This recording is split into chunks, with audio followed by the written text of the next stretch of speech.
નમસ્તે વિદ્યાર્થી મિત્રો, ફરી એક વખત નવું ચેપ્ટર શરૂ કરીએ. ચેપ્ટરનું નામ છે ઘાત અને ઘાતાંક અને જે 13મું ચેપ્ટર છે જેમાં આપણે આજે ઘાત અને ઘાતાંક વિશે ભણવાના છીએ. સૌપ્રથમ તો આપણે પુનરાવર્તન કરીએ તો આપણે પુનરાવર્તી ગુણાકાર આવો શબ્દ આવી ગયો છે. પુનરાવર્તી ગુણાકાર જો અહીંયા લખું છું 2 ગુણ્યા 2 ગુણ્યા 2 ગુણ્યા 2. એકની એક સંખ્યા વારંવાર પુનરાવર્તન થતી હોય, ગુણાતી હોય તો તેને પુનરાવર્તી ગુણાકાર કહેવાય. હવે અહીંયા આપણે 2 ગુણ્યા 2 4, 4 ગુણ્યા 2 8, 8 ગુણ્યા 2 16. તો આની કિંમત થઈ 16. 2 ગુણ્યા 2 ને આપણે 4 વખત ગુણીએ તો એની કિંમત મળે આપણને 16. 2 ગુણ્યા 2 4, 4 2 8 અને 8 2 16. પરંતુ અહીંયા આપણે ઘાત સ્વરૂપે લખવાનું થાય છે તો જે 2 છે એ કેટલી વાર આવે છે તો કે 4 વખત. તો જેટલી વખત જે આંકડો આવે છે, જે ડિજિટ આવે છે એને આપણે આધાર તરીકે લેશું. 2 પુનરાવર્તન થાય છે, 2 નું વારંવાર પુનરાવર્તન થાય છે તો તેને આપણે આધાર સ્વરૂપે લખ્યું. આને લખીએ આપણે અહીંયા, આપણો આધાર છે. શું કામે આધાર છે તો કે 2 નું પુનરાવર્તન થાય છે માટે 2 ને આધાર તરીકે લીધો. કેટલી વખત થાય છે તો કે 1 2 3 અને 4 વખત પુનરાવર્તન થાય છે તો આપણે એને ઘાત સ્વરૂપે આવી રીતે લખી શકીએ. તો 4 છે એ શું થશે તો કે ઘાતાંક થશે. 4 છે એ ઘાતાંક થશે. 2 આધાર અને 4 ઘાતાંક. તો આને વાંચવું હોય તો કેમ વચાય તો કે 2 ની 4 ઘાત. અહીંયા લખું છું 2 ની 4 ઘાત. એવી જ રીતે આપણે અલગ અલગ એક્ઝામ્પલ લઈ શકીએ. જેમ કે અહીંયા લખું છું 5 ગુણ્યા 5 ગુણ્યા 5. હવે કોણ વારંવાર પુનરાવર્તન થાય છે તો કે 5. તો 5 ને આપણે આધાર તરીકે લઈએ. કેટલી વખત થાય છે તો કે 1 2 ને 3. તો 5 ની 3 ઘાત. આવી રીતે લખાય. તો એમાં જે 5 છે એનો આધાર છે અને 3 છે એની કિંમત છે.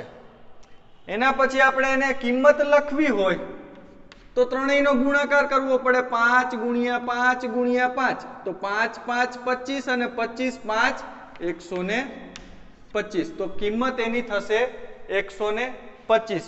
આ થયું પુનરાવર્તી ગુણાકારમાંથી ઘાત સ્વરૂપ અને ત્યારબાદ તેની કિંમત મેળવવી. હવે ઘણી વખત એવું થાય છે કે માત્ર કિંમત આપેલી હોય. અહીંયા એક્ઝામ્પલ લઈએ 125 નું જ. 125 આવું આપેલું છે અને આને ઘાત સ્વરૂપે લખવાનું કહે ત્યારે આપણે તેને ટેબલ વાળી રીતથી ગણીએ છીએ. ટેબલ એટલે આવી રીતે ટેબલ આવશે. હવે એના અવયવ પાડવાના 5 વડે. અવિભાજ્ય અવયવ પાડવાના થાય અહીંયા. તો 25 5 125. 25 5 125. 25 ગુણ્યા 5 કરીએ એટલે આપણને 125 મળે.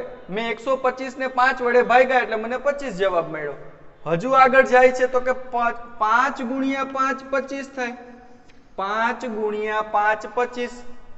5 ગુણ્યા 5 25. એક 5 અહીંયા લખવાના, એક અહીંયા લખવાના અને 25 તો ત્યાં આપેલા જ છે. હજુ એકવાર જઈએ 1 5 5 થાય. તો આ આપણને 5 ગુણ્યા 5 ગુણ્યા 5.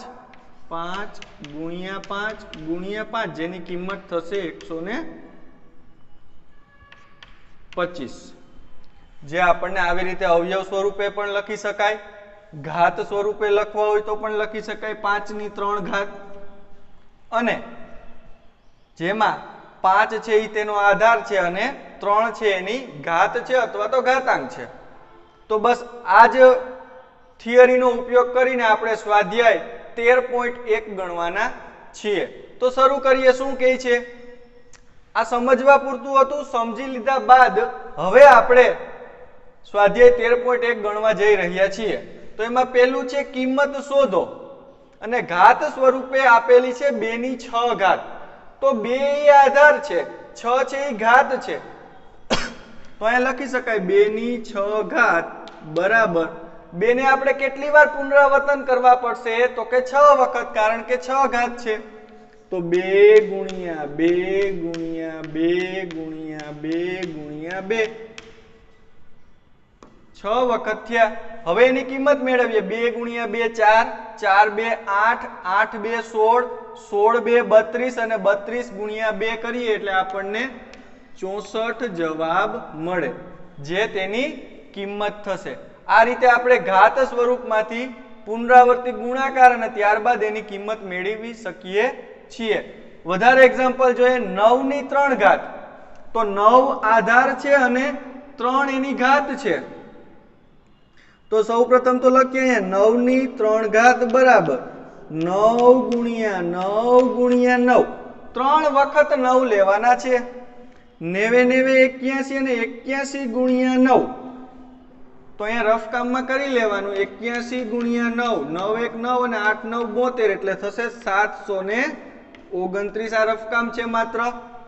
9 ગુણ્યા 9 81 અને 81 ગુણ્યા 9 એટલે 729 જવાબ આવે, જે એની કિંમત થશે. કોની?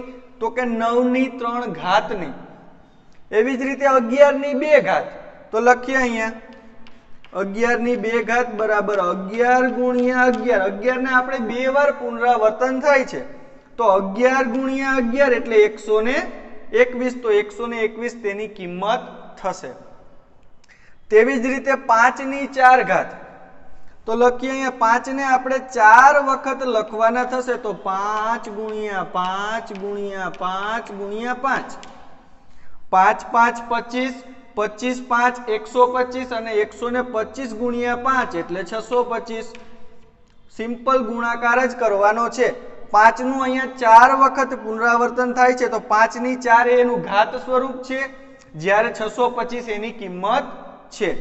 આ સાથે પેલો ક્વેશ્ચન અહીં પૂરો થાય છે. આપણે વધારે ને વધારે એક્ઝામ્પલ આવા ગણશું, જેથી આપણને આઈડિયા વધારે આવે અને સરળ થાય. તો સરળ કરવા માટે સિમ્પલ છે કે ગુણાકાર કરતા આવડવું જોઈએ. ગુણાકાર કરતા જો ફટાફટ આવડતો હોય તો આ બહુ જ સહેલું ચેપ્ટર છે. એના પછીનો ક્વેશ્ચન જોઈએ. ક્વેશ્ચન બીજો.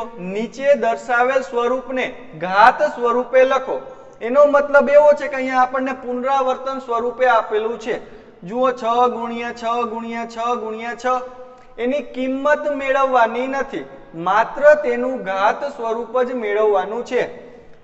તો જુઓ કોણ વધારે વખત પુનરાવર્તન થાય છે? તો કે 6. તો એ આધાર સ્વરૂપે લેવાનું. કેટલી વખત થાય છે? તો કે 1 2 3 અને 4. તો 6/4 ઘાત એ એનું ઘાત સ્વરૂપ થશે. અને કઈ રીતે વચાય? તો કે 6/4 ઘાત. એવી જ રીતે જુઓ અહીંયા તો કોઈ પણ કિંમત આપેલી છે. હવે અહીંયા ચલ આપેલો છે t ગુણ્યા t. તો સિમ્પલ છે, t 2 વખત આવે છે તો t નો વર્ગ અથવા તો t ની 2 ઘાત. આપણે t ની 2 ઘાત હોય તો એને વર્ગ કહીએ છીએ, અંગ્રેજીમાં એને સ્ક્વેર કહેવાય. એવી જ રીતે જો 3 ઘાત હોય તો એને ક્યુબ કહેવાય અને ઘન કહેવાય. એના પછી આવે છે b. b ગુણ્યા b ગુણ્યા b ગુણ્યા b. b છે એ 4 વખત પુનરાવર્તન થાય છે, તો b ની 4 ઘાત. આવી રીતે લખી શકાય. એને વંચાય કઈ રીતે? તો કે b ની 4 ઘાત. એનો મતલબ કે b છે એને 4 વખત ગુણવામાં આવે છે. હવે અહીંયા 5 ગુણ્યા 5, 7 ગુણ્યા 7 ગુણ્યા 7. તો 5 અને 7 બંને અલગ અલગ સંખ્યાઓ છે. તો 5 ની કેટલી ઘાત છે? તો કે 2 ઘાત. તો લખીએ અહીંયા 5 2 વખત પુનરાવર્તન થાય છે, તો 5 ની 2 ઘાત. ગુણાકારની નિશાની એમને. પછી 7 આવે છે, તો 7 ગુણ્યા 7 ગુણ્યા 7. 7 3 વખત પુનરાવર્તન થાય છે, તો 7 ની 3 ઘાત. તો બસ આની કિંમત મેળવવાની નથી. કિંમત મેળવવાની કીએ તો 5 ની 2 ઘાતની કિંમત અને 7 ની 2 ઘાતની જે કિંમત મળે એ બંનેનો ગુણાકાર કરીને જે જવાબ મળે એની કિંમત થાય. પણ અહીંયા માત્ર આપણે ઘાત સ્વરૂપ જ લખવાનું છે, એટલે 5 ની 2 ઘાત ગુણ્યા 7 ની 3 ઘાત એટલું જ લખવાનું છે. એવી રીતે 2 ગુણ્યા 2 અને આ કોઈ ચલ આપેલો છે a ગુણ્યા a. તો સૌપ્રથમ 2 ની 2 ઘાત ગુણ્યા a ની 2 ઘાત. એવી જ રીતે a ગુણ્યા a ગુણ્યા a, c ગુણ્યા c ગુણ્યા c ગુણ્યા c ગુણ્યા d. તો જુઓ અહીંયા a એ 3 વખત આવે છે, c છે એ 4 વખત આવે છે અને d છે એ 1 વખત આવે છે. તો શું લખશું? a ની 3 ઘાત ગુણ્યા c ની 4 ઘાત ગુણ્યા d. આ તો પેલા આપણે સમજૂતી આપી હતી એ છે. તો a ની 3 ઘાત ગુણ્યા c ની 4 ઘાત ગુણ્યા d ની 1 ઘાત. 1 ઘાત આપણે લખતા નથી પણ d ની 1 ઘાત તો જ જ્યારે માત્ર d આપેલો હોય ત્યારે d ની 1 જ ઘાત હોય. જો 2 ઘાત દર્શાવી હોય તો આપણે 2 લખીએ છીએ, 3 ઘાત દર્શાવી હોય તો 3 લખીએ છીએ, પણ 1 ઘાત માત્ર 1 ઘાતમાં આપણે માત્ર d જ લખીએ છીએ. તો આ સાથે ક્વેશ્ચન પહેલો અને બીજો પૂરો થાય છે. ત્યારબાદ ત્રીજો ક્વેશ્ચન જોઈએ. શું કહે છે કે નીચે દર્શાવેલ દરેક સંખ્યાને ઘાત સ્વરૂપે ઘાતાંક સંકેતનો ઉપયોગ કરીને લખો. અહીંયા આપણને કિંમત આપેલી છે અને કિંમતને આપણે ટેબલ વાળી રીતથી અવિભાજ્ય અવયવ પાડીને શોધવાની છે. તો સૌપ્રથમ તો અવિભાજ્ય એટલે કહી દઉં કે અવિભાજ્ય એટલે કે જે સંખ્યાના અવયવ તે સંખ્યા પોતે અને એક થતો હોય તેને અવિભાજ્ય અવયવ તરીકે ઓળખવામાં આવે છે. જેમ કે 2, તો 2 ના અવયવ છે એ 2 પોતે અને એક 2 જ અવયવ મળશે. એવી રીતે 3 છે, 3 અને 1 તો 3 ના અવયવ 2 જ પડે, 3 અને 1. જુઓ 4 લઈશું તો 4 ના અવયવ જો 4 1 4, 2 2 4 તો 3 મળે, તો 4 હવે અવિભાજ્ય થશે નહીં. એવી રીતે 3 પછી 5 આવશે, એના પછી 7 આવશે, 7 પછી 11 આવશે. એવી રીતે અલગ અલગ અવિભાજ્ય સંખ્યાઓ મેળવી શકાય છે કે જે સંખ્યાનો અવયવ તે સંખ્યા પોતે અને એક હોય તેને અવિભાજ્ય અવયવ તરીકે ઓળખવામાં આવે છે. તો બસ એનો જ ઉપયોગ કરીને આપણે અવિભાજ્ય અવયવની મદદથી ટેબલ દોરીને ટેબલ વાળી રીતે આપણે આ કિંમતને ઘાત સ્વરૂપમાં લખશું. તો સૌપ્રથમ તો આપણને 512 આપેલા છે તો લખીએ અહીંયા 512, ટેબલ દોરીએ. હવે જુઓ 512 છે એ બેકી સંખ્યા છે. જુઓ એકમનો અંક બેકી છે એટલે એને 2 વડે ભાગ પાડી શકાશે.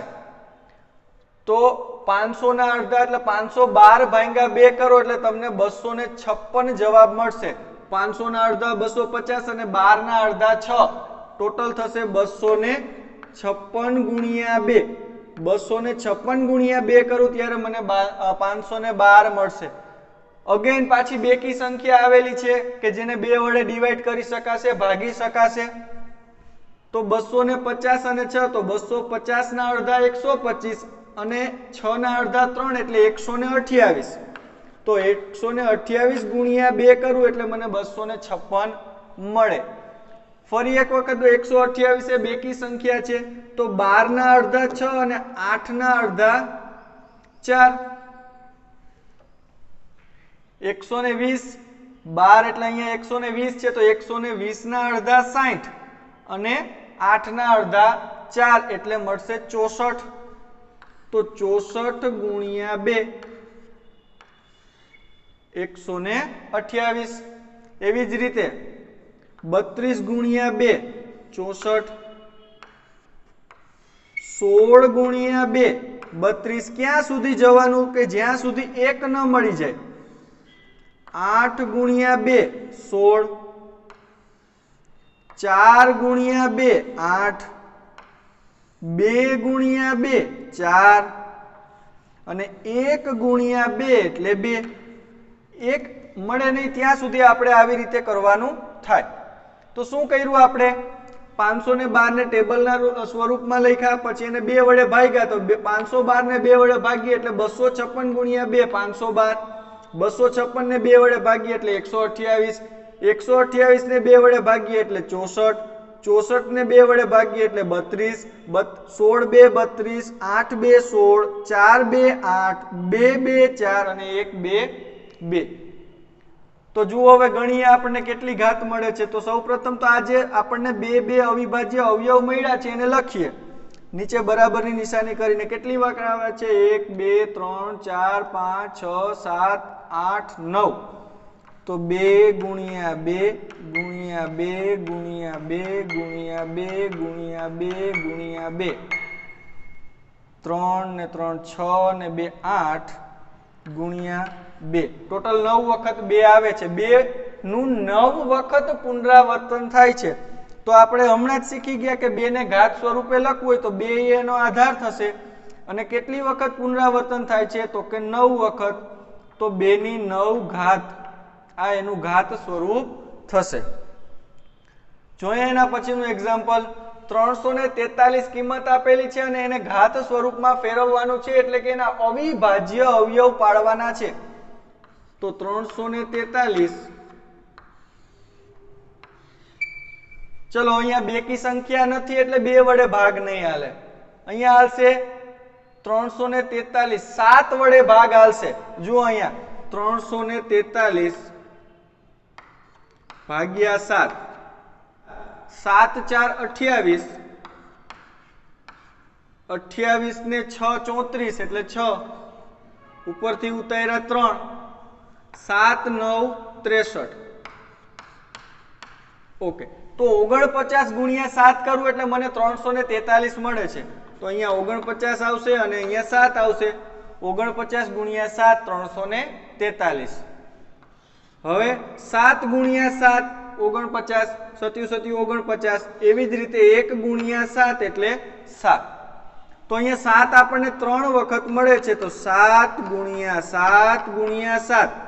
7 નું પુનરાવર્તન કેટલી વખત થાય છે? તો કે 3 વખત. તો 7 ની 3 ઘાત એનું ઘાત સ્વરૂપ થશે, જેમાં ઘાતાંક સંકેત છે એ 3 છે, 7 છે એ આધાર થશે. એવી જ રીતે એના પછી જોઈએ 729.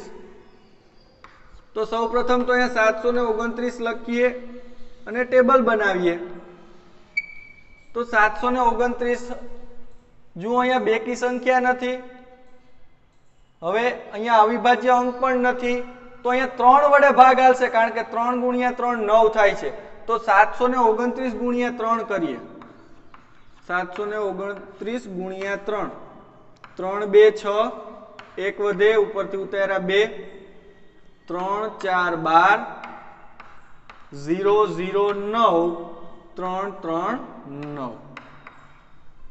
તો 243 ગુણ્યા જ્યારે હું 3 કરું ત્યારે મને 729 મળશે. તો 243 ગુણ્યા 3 એટલે 729. ભાગાકાર છે એ માત્ર રફકામમાં છે, અહીંયા પણ રફકામમાં જ હતો. ત્યારબાદ આગળ વધીએ. હવે 243 ને ફરી પાછા 3 વખત ભાગીએ. 243 ભાગ્યા 3, 8 3 24, 0 0, ઉપરથી ઉતાર્યા 3 અને 3 1 3. તો 81 ગુણ્યા 3 એટલે મળશે આપણને 243. એવી જ રીતે આગળ ભાગ હલાવીએ. 81 ભાગ્યા 3 કરીએ એટલે 27 મળી. તો 27 ગુણ્યા 3 81, 27 તેરી 81, 9 3 27, 3 3 9. ક્યાં સુધી જવાનું? તો કે 1 સુધી. 1 3 3. શું કર્યું? 729 ને 3 વડે ભાગ્યા એટલે 243 મળ્યા. 243 ને 3 વડે ભાગ્યા એટલે 81 મળ્યા. 81 ને 3 વડે ભાગ્યા એટલે 27 મળ્યા. 27 ને 3 વડે ભાગ્યા એટલે 9 મળ્યા. 9 ને 3 વડે ભાગ્યા એટલે 3 મળ્યા અને 3 ને 1 વડે ભાગ્યા એટલે 3. 1 3 3. તો હવે જુઓ અહીંયા કેટલી વખત 3 આવે છે? 1 2 3 4 5 અને 6 વખત. બરાબર 3 ગુણ્યા 3 ગુણ્યા 3 ગુણ્યા 3 ગુણ્યા 3. તો 3 છે એ આધાર થશે. અને કેટલી વખત થાય છે? તો કે 6 વખત. તો 6 છે એની ઘાત થશે. 3 ની 6 ઘાત બરાબર એની કિંમત મળશે આપણને 729. એવી જ રીતે આગળ વધીએ. 3125 કિંમત આપેલી છે. 3125. હવે અહીંયા એક વસ્તુ યાદ રાખવા જેવી એ છે કે જ્યારે કોઈ પણ કિંમતમાં એકમનો અંક 5 આપેલો હોય ત્યારે હંમેશા 5 વડે જ ભાગ ચાલે. શું ફરી વખત કહું છું કે જ્યારે કોઈ પણ સંખ્યામાં એકમનો અંક 5 આપેલો હોય ત્યારે હંમેશા 5 વડે જ ભાગ ચલાવવો. તો અહીંયા 3125 છે, 3125 ને આપણે 5 વડે ભાગીએ. 3125 ભાગ્યા 5. 5 6 30. 1 વધે ઉપરથી ઉતાર્યા 2, 5 2 10. 2 વધે ઉપરથી ઉતાર્યા 5 5 5 25. તો જવાબ મળ્યો આપણને 625. તો 625 ગુણ્યા 5 કરવું એટલે મને 3125 મળશે. તો એવી રીતે આગળ ભાગ હલાવીએ તો 125 ગુણ્યા 5 એટલે 625. એવી જ રીતે 25 ગુણ્યા 5 તો 125. 5 ગુણ્યા 5 તો 25 અને 1 ગુણ્યા 5 એટલે 5. 1 સુધી જવાનું રહે. તો જુઓ 1 2 3 4 અને 5 વખત 5 નો ગુણાકાર કરવાનો છે. તો કરીએ અહીંયા બરાબર 5 ગુણ્યા 5 ગુણ્યા 5 ગુણ્યા 5. તો અહીંયા આધાર 5 થશે અને એની ઘાત પણ 5 થશે. તો 5 ની 5 ઘાત આ એનું ઘાત સ્વરૂપમાં કિંમત થશે. જ્યારે 5 ને આપણે 5 વખત ગુણીએ ત્યારે આપણને 3125 એની કિંમત મળે. તો આજે આપણે ઘાત સ્વરૂપમાંથી કિંમત મેળવતા અને કિંમતમાંથી પુનરાવર્તન સ્વરૂપમાંથી અને એના દ્વારા આપણે ઘાત સ્વરૂપમાં પણ કિંમત ફેરવતા શીખ્યા. તો આ સાથે ત્રીજો ક્વેશ્ચન અહીં પૂરો થાય છે. ત્યારબાદ એના પછી જોઈએ ચોથો ક્વેશ્ચન. નીચેના દરેકમાંથી શક્ય હોય ત્યાં મોટી સંખ્યા શોધી કાઢો. હવે અહીંયા બે સંખ્યાઓ આપેલી છે ઘાત સ્વરૂપમાં 4 ની 3 ઘાત અને 3 ની 4 ઘાત. એમાં કઈ મોટી છે એ આપણે કહેવાનું છે અને શોધવાની છે એની કિંમત. તો સૌપ્રથમ 4/3 માટે વાત કરીએ. 4 ની 3 ઘાત બરાબર 4 ગુણ્યા 4 ગુણ્યા 4. 4 4 16 અને 16 4 64. તો 4 ની 3 ઘાત ની કિંમત 64 થાય. એવી રીતે 3 ની 4 ઘાત માટે વાત કરીએ તો 3 છે એ 4 વખત પુનરાવર્તન થાય છે. તો 3 ગુણ્યા 3 ગુણ્યા 3 ગુણ્યા 3. 3 3 9 9 3 27 અને 27 3 81. તો હવે આપણે જોઈ શકીએ છીએ 64 અને 81 માં મોટું કોણ? તો કે 81. તો 81 અહીંયા મોટા છે અને 64 નાના છે. માટે 3 ની 4 ઘાત મોટી થશે અને 4 ની 3 ઘાત નાની થશે. તેથી આપણે એવું કહી શકીએ અથવા તો આમ 3 ની 4 ઘાત મોટી સંખ્યા છે.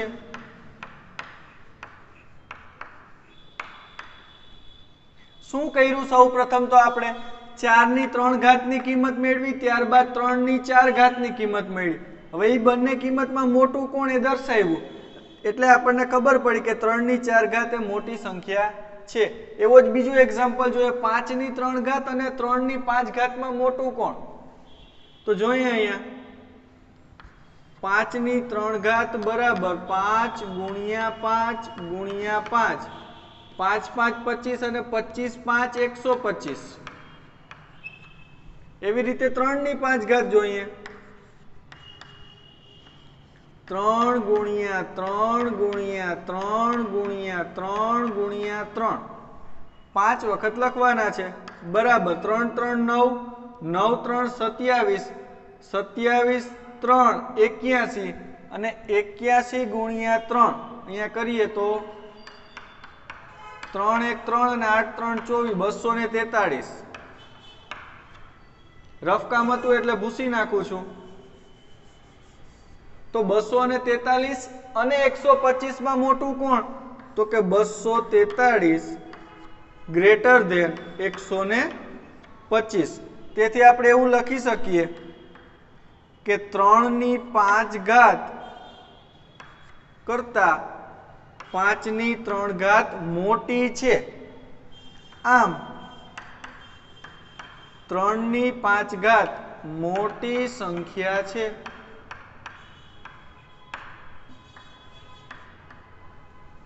જોઈએ એના પછી 2/8 અને 8/2. તો સૌપ્રથમ 2/8 માટે વાત કરીએ તો 2 ને 8 વખત ગુણવાના છે. 2 ગુણ્યા 2 ગુણ્યા 2 ગુણ્યા 2 ગુણ્યા 2 ગુણ્યા 2 ગુણ્યા 2 ગુણ્યા 2 બરાબર 2 2 4 4 2 8 8 2 16 16 2 32 32 2 64 64 2 128 અને 128 ગુણ્યા 2 કરીએ એટલે આપણને 256 મળે. જો તમે આવી રીતે ન કરી શકતા હોય તો બે ટુકડામાં વિભાજિત કરી નખાય. 2 ગુણ્યા 2 4 4 2 8 8 2 16. એવી રીતે પાછા 2 ગુણ્યા 2 4 4 2 8 8 2 16 16 ગુણ્યા 16 એટલે 256. એવી રીતે 8/2 લખીએ તો 8/2 એટલે 8 ગુણ્યા 8 બરાબર 64. તો હવે આપણે અહીં જોઈ શકીએ છીએ 64 અને 256 માં મોટા છે 256. તેથી 256 ગ્રેટર ધેન 64. તેથી 2/8 ગ્રેટર ધેન 8/2. આમ 2/8 મોટી સંખ્યા છે.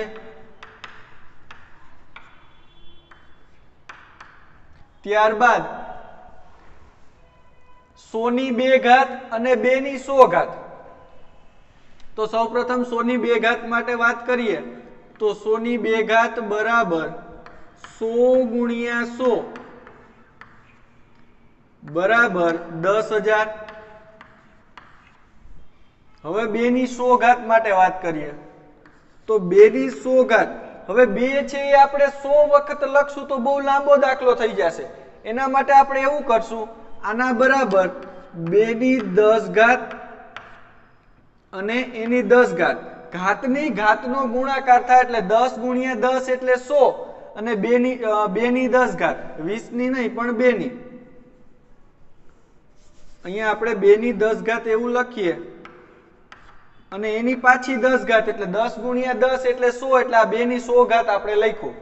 હવે 2/10 આપણે કરી શકીએ તો એ લખીએ 2 ગુણ્યા 2 ગુણ્યા 2 ગુણ્યા 2 ગુણ્યા 2 ગુણ્યા 3 ને 2 5 2 ગુણ્યા 2 ગુણ્યા 2 ગુણ્યા 2 અને એની આખાની 10 તો છે જ હજી. શું કર્યું તો કે 2/10 અને એની 10 એટલે 10 ગુણ્યા 10 100 થઈ ગયા એટલે 2/100 ને આવી રીતે લખી શકાય.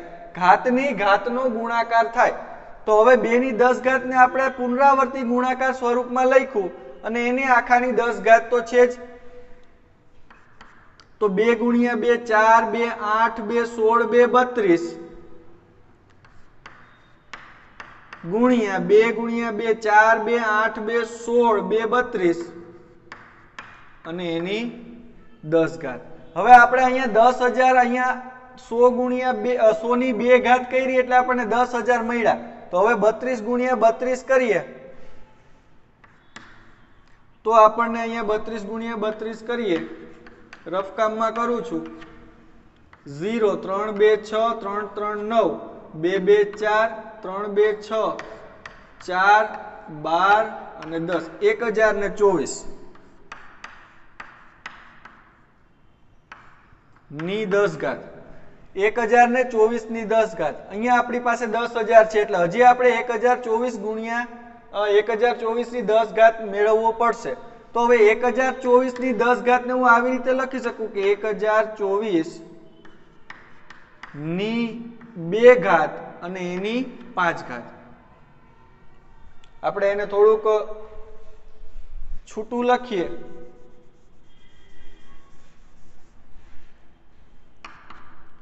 તો 1024 ની 2 ઘાત અને એના આખાની પાછી 5 ઘાત. શું કામ એવું કર્યું? તો કે ઘાતની ઘાતનો ગુણાકાર થાય એટલે 5 2 10 એટલે આ છે શું? તો કે 1024 ની 10 ઘાત જ છે. તો હવે 1024 ની 2 ઘાત આપણને મળી શકે. શું કામ? તો કે 1024 ગુણ્યા 1024 1024 ગુણ્યા 1024. જો આપણને રકમમાં જ એવું કીધું છે કે શક્ય હોય ત્યાં સુધી મોટી સંખ્યાની આપણે શોધી કાઢવાની છે, તો આપણે 1024 ગુણ્યા 1024 કરીએ તો 4 આંકડા છે એટલે 3 શૂન્ય આવશે. 1 2 અને 3. 1 4 4 1 2 2 1 0 0 અને 1 1 1. હવે 3 આંકડા છે એટલે 2 શૂન્ય આવશે. તો 0 છે એટલે બધું 0 જ આવશે. 2 3 અને 4. હવે 2 આંકડા છે એટલે 1 શૂન્ય આવશે. તો 2 4 8 2 2 4 2 0 0 2 1 2. હવે એક પણ શૂન્ય નહીં આવે કારણ કે એક જ અંક છે. તો 4 4 16 વધી આવી 1 4 2 8 ને 1 9 4 0 0 4 1 4. સરવાળો કરીએ 6 8 ને 9 17 નો 7 વધી આવી 1 4 ને 1 5 4 ને 1 5 4 ને 4 8 2 ને 2 4 0 અને 1. તો આપણને મળ્યું 10,48,576. લખું છું અહીંયા. કેનો વર્ગ મળ્યો? તો કે 1024 નો વર્ગ કર્યો એટલે આપણને 10,48,576 મળ્યા અને એની 5 ઘાત તો હજુ છે જ. તો હવે જુઓ જોઈએ 10,000 કરતા 10,48,576 મોટા છે અને વળી પાછી એની 5 ઘાત છે એટલે કે 10,48,576 ને 5 વખત ગુણીએ ત્યારે આપણને સંખ્યા મળે. તો હવે સ્વાભાવિક છે કે અહીંયા જોઈ શકાય છે કે 10,48,576 10,000 કરતા મોટા જ છે. તેથી આપણે એવું લખી શકીએ કે 10,48,576 ની 5 ઘાત કરતા 10,000 નાના છે. માટે 100 ની 2 ઘાત કરતા 2 ની 100 ઘાત મોટી છે એટલે 2 ની 100 ઘાત ગ્રેટર ધેન 100 ની 2 ઘાત. 2 ની 100 ઘાત એ 100 ની 2 ઘાત કરતા મોટી છે એટલે અહીંયા કહી શકાય કે 2 ની આમ તમારે એવું વાક્ય લખવાનું છે કે આમ 2 ની 100 ઘાત એ મોટી સંખ્યા છે. શું કર્યું? ફરી એક વખત જોઈ લઈએ તો 100 ની 2 ઘાત અને 2 ની 100 ઘાતમાં કઈ સંખ્યા મોટી છે એવું આપણે કહેવાનું છે. તો 100 ની 2 ઘાતમાં તો ફટાફટ થઈ ગયું કે 100 ગુણ્યા 100 એટલે 10,000. જ્યારે 2 ની 100 ઘાતમાં આપણે શું કર્યું? તો કે 2 ને 100 વખત લખવા માટે લાંબુ થઈ જાય એટલા માટે આપણે શું કર્યું? તો કે એની ઘાતને 10 ગુણ્યા 10 એટલે કે 100 ઘાતની ઘાતનો ગુણાકાર થાય એવો નિયમ છે. તો 2 ની 10 ઘાતને આપણે મેળવ્યા એટલે આપણને 1024 ની 10 ઘાત મળી. હવે અહીંયા 1024 છે ને અહીંયા 10,000 છે. તો 10,000 એ 1024 કરતા તો મોટા જ છે એટલે હજી આપણે આગળ ગણવું પડશે. એટલે હવે ફરી પાછા આપણે ઘાતને ડિવાઈડ કરી 2 ગુણ્યા 5 એટલે 10. તો 1024 ની 2 ઘાત અને એની પાછી 5 ઘાત. તો 1024 ને આપણે 1024 વડે ગુણી શકીએ એટલે આપણને 10,48,576 મળ્યા. હવે એની 5 ઘાત એ 10,000 કરતા મોટી જ હોય કારણ કે 10,48,576 જ 10 લાખ કરતા મોટા છે. તો એનો હજી 5 વખત ગુણાકાર કરીએ તો એ તો એનાથી મોટો જ થવાનો છે. એટલા માટે આપણે એવું કહી શકીએ કે 100 ની 2 ઘાત કરતા 2 ની 100 ઘાત એ મોટી સંખ્યા છે. આ રફકામ હતું એટલે ભૂસી નાખું છું. ત્યારબાદ એના પછીનો દાખલો જોઈએ કે 2 ની 10 ઘાત અને 10 ની 2 ઘાત એમાં મોટું કોણ? તો લખીએ અહીંયા 2 ની 10 ઘાત તો 2 ને 10 વખત લખશું 2 ગુણ્યા 2 ગુણ્યા 2 ગુણ્યા 2 ગુણ્યા 2 ગુણ્યા 2 ગુણ્યા 2 ગુણ્યા 2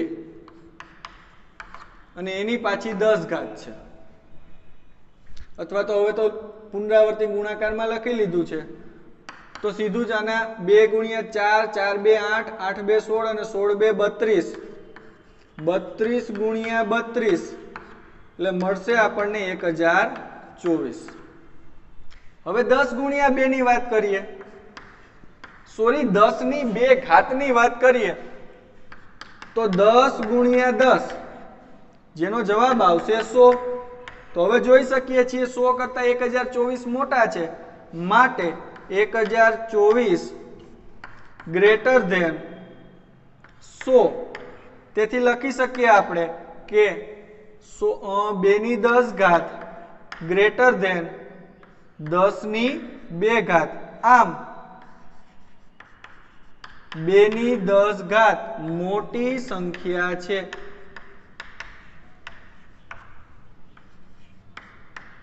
આ સાથે ચોથો ક્વેશ્ચન અહીં પૂરો થાય છે.